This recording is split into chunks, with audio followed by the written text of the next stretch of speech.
Israel's military chief of staff, Lieutenant General Herzi Halevi, has said he'll resign in March over the failure to prevent the October 7th attack by Hamas. In a letter to Israel's Prime Minister, Halevi said that he took responsibility for the IDF's failure on the 7th of October 2023, and he said he wishes to conclude his tenure on the 6th of March 2025. On 7th October 2023, Hamas massacred over 1,000 Israeli civilians. They kidnapped over 250 civilians. Israel retaliated with military force to free the hostages and to destroy Hamas. Over 40,000 civilians are believed to have died in the Gaza Strip and millions displaced. Hamas has lost its entire senior leadership, including Yahya Sinwar, the man believed to have planned the October 7th massacre. Israeli forces also say they've killed over 17,000 Hamas fighters. But on Sunday, when Israel and Hamas began releasing hostages and prisoners as part of a ceasefire, the terror group released some images that show that it's still well alive and kicking. What are the implications of a Hamas that's still around? What are the implications for peace in West Asia when Hamas, the terrorist organization that carried out the 7th of October massacre, is still around? Joining me to discuss this are Itai Melchior and Zakir Hussain. Itai, welcome to News9. Hamas is down but not out.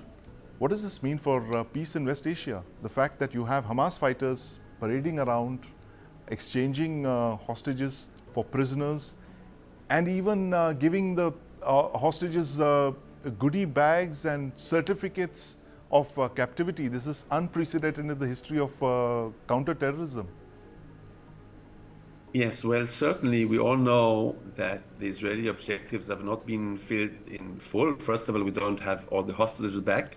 Even this deal is only a partial deal for about a third of the hostages. And we hope that it'll be carried out as opposed to the previous ones that were broken during the process itself by Hamas.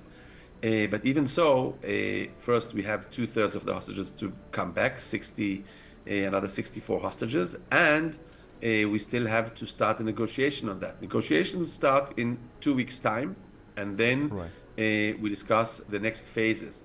Israeli demand for Hamas not to be the ruler of the area are strict, and we see with the new US administration already saying that they support Israel's stance that Hamas is not allowed to lead. And look where this leadership got them. Since 2007, they've been leading the Gaza Strip, and it has not gone anywhere positive, as people hoped it'll be the Singapore of the Middle East. It became I don't know even what to call it, a part of the Middle East. But therefore, I think we are going to see very difficult negotiations in the second phase. Which are around the day after, who controls the area, and not only who controls it, but how it becomes demilitarized, which foreign forces are going to enforce it. If we want to see Israeli troops leave Gaza, which we do, then someone else has to come in place, and we cannot let the cat watch over the milk. Right, can't let the cat watch over the milk, but one assumed that with the kind of intense military operations that Israel had been carrying out in Gaza, Hamas would not be in any shape or form whatsoever. Does this represent a setback for Israel's military operation, and would this actually raise cause for concern in the years ahead, that you have, as you mentioned, the cat watching over the milk in the Gaza Strip? So certainly, I mean, some of the military objectives, and this was stated right from the front, are very difficult. One, you cannot really blanket bomb or cover an area where you have your own hostages, and this was a cause for some care on the Israeli side, or some, let's say, lighter trading than otherwise maybe would have been the case. Also, it's difficult to kill an idea, and if the de facto leaders of the area are Hamas, and remember, they are the Ministry of Education, Ministry of Health, Police, and as long as they control it, and remember that they ousted the PLO fraction violently when they took over the Strip, and therefore the question is who takes after them, and how, and you cannot eliminate each and every civil worker or policeman or even combatant of Hamas. That was known from the start, and therefore the solution in the end will not be a military one, but an agreement one. And you have to remember that Hamas infrastructure has been severely damaged. Their Yes. tunnels, their weaponry, their manufacturing sites for rockets, workshops, armors. A lot of their equipment was destroyed, and many of the tunnels destroyed, and many of the leaders killed. And therefore, we now see that people who are hiding among civilians in civilian clothes, yes, come out Yes. and rewear their uniform, but that's not any kind of bravery as we know it. Yes, absolutely. But Itai, we're also hearing about Israel's security protocols around the Gaza Strip to ensure that something like October 7th never happens again. Or give us an idea what this would look like if Israel is not physically occupying the Gaza Strip. What kind of measures would it put into place around the Gaza Strip to ensure that there is a heightened level of security? And will this actually mean, drawing in more troops in? Given the fact that Israel doesn't have a very large standing army, would this actually entail a military cost as well? Well, Sandeep, it's important for you and your viewers to understand any defense line will eventually break. That is part of military strategy. You cannot build high enough fences and deep enough fences to prevent tunnels, rockets, drones, Yes. and everything. So the assumption is that any defense line will be broken. And therefore, what you need to have is several factors which will diminish the chance, the opportunity that your enemy has. Of course, Right. a peace treaty is the best thing, and if the other side does not want to annihilate you, that's a good start. Right. Given that that's not going to happen with Hamas anytime soon, the question is, how do you make sure it does not happen? This can be done in several ways. One is demilitarize. And right Yes. now, one of the big bones of contention, which will be in the second phase of negotiation, is who Yes. controlled what is called the Philadelphia corridor Yes. and the Rafah crossing. Remember, Right. the Philadelphia corridor is what stands between the Gaza Strip and Egypt, which is a Yes. friendly Muslim country also to Hamas. Right. And this is where most of the ammunition, arms, rockets, and other equipment has been trickling Yes. through, some of it through the Rafah crossing, Right. where there was a US effort to improve the inspection, but a lot of it through tunnels running between both sides of Gaza and Egypt, of Right. Rafah. And this is something that needs to be watched. And therefore, any demand for Israel to leave the Philadelphia corridor will entail another third party coming in there. Right. That is something that's going to be very difficult to negotiate, especially if Hamas is still responsible, because Yes. nobody will want to send their troops to start fighting with Hamas. So that is a Yes.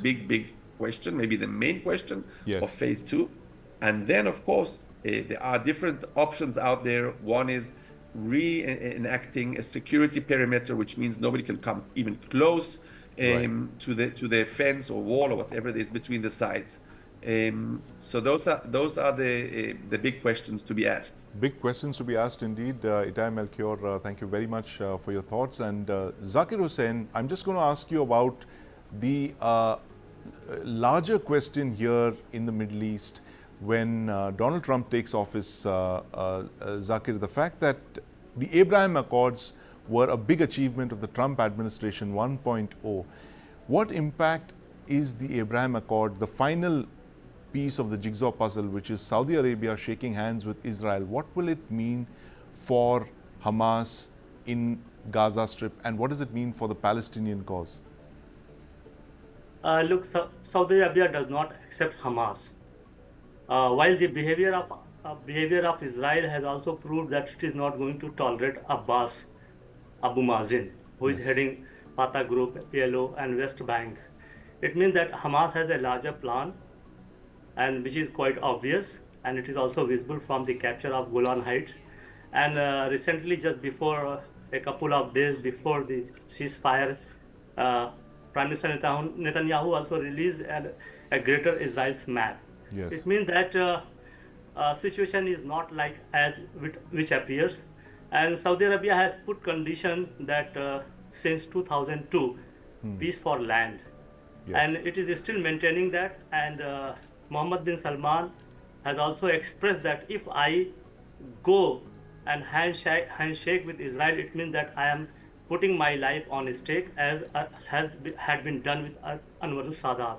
Right. So there are a lot of ifs and buts, but what I think that Israel has to develop a plan which is also not ready on two-state solutions, Yes. where the 6-7 million Palestinians will go. It Right. has to give. Now, the Witkoff news is circulating, how far it is correct, that they want to shift Palestinian to Indonesian, to any one of the islands of Indonesia. Right. And also earlier they were offering that Hamas and fighters may be given asylum to various European countries. But the trend which shows that people, despite killing and despite so much sufferings, the people are returning back to their old homes, which Right. has been completely destroyed. In your own television report, it is said that 68% of the building has been destroyed. 20 billion will be required to rebuild Gaza, Yes. and 1.2 million houses are required immediately to give them shelter. While the peace deal, which has assured and which has started the flow of humanitarian aid of 600 trucks daily. Yes.